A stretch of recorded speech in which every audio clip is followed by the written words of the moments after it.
Jonathan King 25.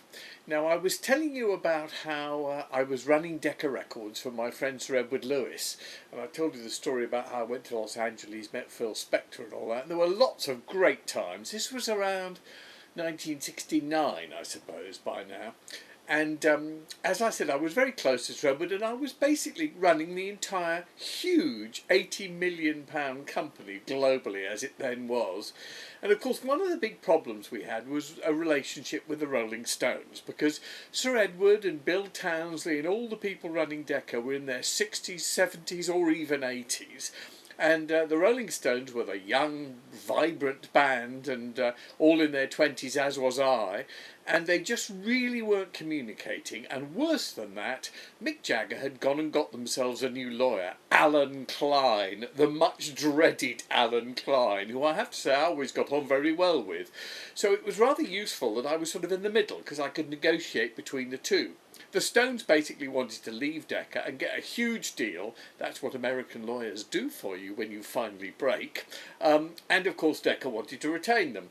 Anyway, I think the last record they had out was in May 1968, which was Jumping Jack Flash. And it had got to the middle of 1969, and I thought, you know what, the Rolling Stones are actually beginning to fade away from people's memories. Not fade away. That was a clever link. I didn't think of that. So I called for Mick Jagger and I said, come in and have a meeting. Now, Mick Jagger, I have to tell you, is the most together businessman I have ever met. He used to, of course, I don't think it's any secret, do all the drugs in the 60s, and he's an example of somebody I've often quoted as somebody who uses drugs but doesn't let drugs use them. And that's always the main problem, not just with drugs but with alcohol, sex, everything. If it runs you, you're in trouble. If you run it, you're okay. And Mick was always well in control, and whenever he came in for a meeting he was as bright as a button. I'd put ideas to him, he'd go yes to that, no to that. He was right on top of it all. I had huge respect for him, a nice man, an intelligent, decent man, and a hell of a businessman. So I said to him, look, I have to tell you, Mick, the Rolling Stones are beginning to fade out of people's memories, and you do need another single release for both of our sakes. If we keep on with you as Decca, we don't want you to drift down. If, on the other hand, you move to somewhere else, it can only do good to have had a big hit record. So Mick said, well, OK, Jonathan, I'll tell you what, I will make another record, but only if you guarantee me you will put it at #1. Now, those days, it was not an easy guarantee to make. These days, of course, with the chart hype and everything, anybody can do anything. But in those days, you actually really had to have a record that would sell. And I said, oh, yes, Mick, no problem. I guarantee you it's a #1. Thinking, oh, my God, how do I do that? And off he went. Couple of weeks later, I get into my office early one morning, and Mick has been in late at night and left a tape on my desk and said, well, I've done more than give you one #1, I've given you two #1s, now you've got to go and make them both #1. So I rather nervously put the tape on. It was a reel-to-reel player, and it was Honky Tonk Women. And I thought, no problem, I'll get that to #1 without even having to think about it. Then I put on the second track, You Can't Always Get What You Want. And I thought, oh my God, unbelievable.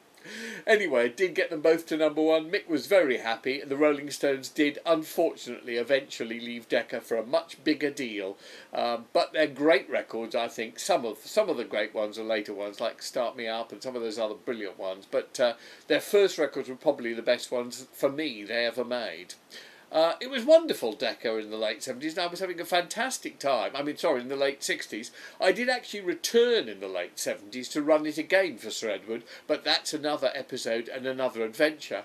Meanwhile, however, I was going about life as usual, doing all the things I do, and I still do them, mainly irritating people like mad, driving everyone from celebrities to normal people, especially the media, out of their mind. I enjoyed doing it, and I've always enjoyed doing it. I like getting up people's noses. The main reason being, if somebody doesn't know me personally, I don't care if they don't like me or even hate me, because I think that you're brain dead if you judge somebody without actually getting to know them.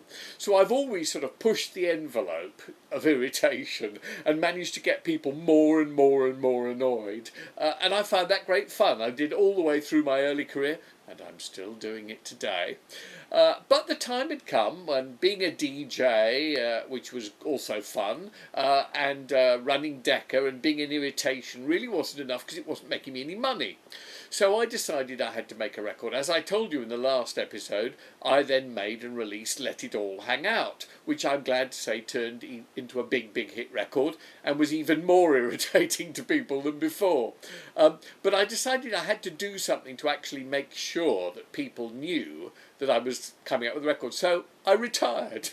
On my 25th birthday, which was December the 6th, 1969, I actually issued an announcement that I was retiring from being an artist and I was releasing one last record. All bollocks, of course, all guaranteed to get me lots of publicity. And I said I was going to be working only entirely behind the scenes. I would be running record companies and things now on. I was not going to be an artist anymore. So Here For You was my last recording. And out came Let It All Hang Out, and on the back of all the publicity, it turned into a huge hit, and is a huge hit selling still today in 2006, many years later.